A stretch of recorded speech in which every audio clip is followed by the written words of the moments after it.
কাতার সরকার বেগম জিয়ার প্রতি গভীর সম্মান ও মানবিক সহমর্মিতা প্রকাশ করে তার চিকিৎসার জন্য সরাসরি এয়ার অ্যাম্বুলেন্সের ব্যবস্থা করেছে। বেগম জিয়া ক্ষমতার কেন্দ্রে না থেকেও কাতার যে সম্মান দেখালো তা সত্যি বিরল ঘটনা।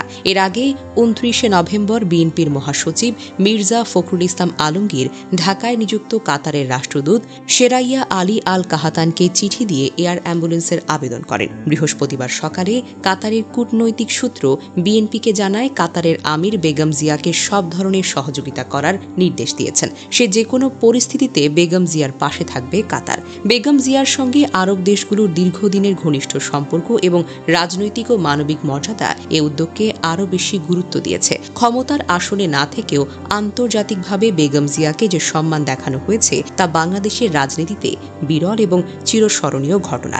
এদিকে রাজধানীর এভার কেয়ার হাসপাতালে চিকিৎসাধীন বিএনপি চেয়ারপারসন বেগম জিয়াকে উন্নত চিকিৎসার জন্য লন্ডনে নেওয়ার সিদ্ধান্ত নেওয়া হয়েছে। আগামীকাল শুক্রবার বেগম জিয়াকে নিয়ে লন্ডনে রওনা হবেন বলে জানা গেছে। বিএনপির উচ্চ পর্যায়ের একাধিক সূত্র বৃহস্পতিবার দুপুরে বিষয়টি নিশ্চিত করেছেন। বেগম জিয়াকে লন্ডনে নেওয়ার জন্য দলের ভারপ্রাপ্ত চেয়ারম্যান তারেক রহমানের স্ত্রী ড জোবাইদা রহমান ঢাকার উদ্দেশ্যে লন্ডন থেকে রওনা হবেন। বাংলাদেশে পৌঁছানোর পর ড জোবাইদা রহমান বেগম জিয়ার শারীরিক অবস্থা বিবেচনা করে তাকে নিয়ে যাবেন লন্ডনে। এদিকে বেগম জিয়ার উপদেষ্টা এনামুল হক চৌধুরী বলেন, খালেদা জিয়া গত কয়েকদিন ধরে এভার কেয়ার হাসপাতালে ভর্তি রয়েছেন। তার শারীরিক অবস্থা অপরিবর্তিত রয়েছে। তিনি চিকিৎসায় সাড়া দিচ্ছেন। তিনি বলেন, উন্নত চিকিৎসার জন্য আগামীকাল শুক্রবার বিশেষজ্ঞ চিকিৎসকদের ১৪ সদস্যদের একটি প্রতিনিধি সহ বিএনপি চেয়ারপারসন লন্ডনে যাবেন। বিএনপির দলীয় আরেক সূত্র জানা গেছে, সব ঠিকঠাক থাকলে কাতারের পাঠানো বিশেষ এয়ার অ্যাম্বুলেন্সই বেগম খালেদা জিয়াকে নিয়ে লন্ডনের উদ্দেশ্যে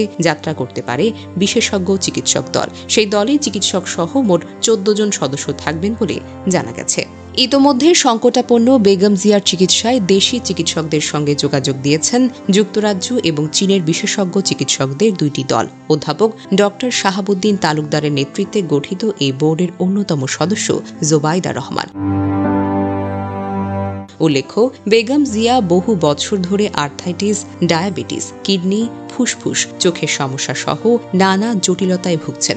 গত বছরের ৫ আগস্টে গণ অভ্যুত্থানে আওয়ামী লীগ সরকার পতনের পর খালেদা জিয়া মুক্তি পান। এরপর চলতি বছরের ৭ জানুয়ারি উন্নত চিকিৎসার জন্য লন্ডনে যান বেগম জিয়া। চিকিৎসার জন্য ১১৭ দিন লন্ডনে অবস্থান শেষে গত ৬ মে দেশে ফেরেন তিনি। এরপর নিয়মিত স্বাস্থ্য পরীক্ষার জন্য এভার কেয়ার হাসপাতালে নেওয়া হয় বিএনপি চেয়ারপারসনকে। সর্বশেষ গত ২৩ নভেম্বর সন্ধ্যায় এভার কেয়ার হাসপাতালে ভর্তি করা হয় বিএনপি চেয়ারপারসনকে। এরপর থেকে তিনি সংকটাপন্ন পরিস্থিতিতে রয়েছেন বলে জানিয়েছেন দলের স্থায়ী কমিটির সদস্য ড জাহিদ হোসেন সহ শীর্ষ পর্যায়ের নেতারা। গত মঙ্গলবার দুপুরে বেগম জিয়ার ব্যক্তিগত চিকিৎসক ও বিএনপির স্থায়ী কমিটির সদস্য ড AZM জাহিদ হোসেন গণমাধ্যমের কাছে খালেদা জিয়ার শারীরিক অবস্থা নিয়ে ব্রিফ করেন। সেখানে তিনি বলেন, দেশি বিদেশি চিকিৎসকদের পরামর্শে চিকিৎসা চলছে। কোনো রকম গুজবে কান না দিয়ে দেশবাসীকে সংযম প্রদর্শন করতে হবে।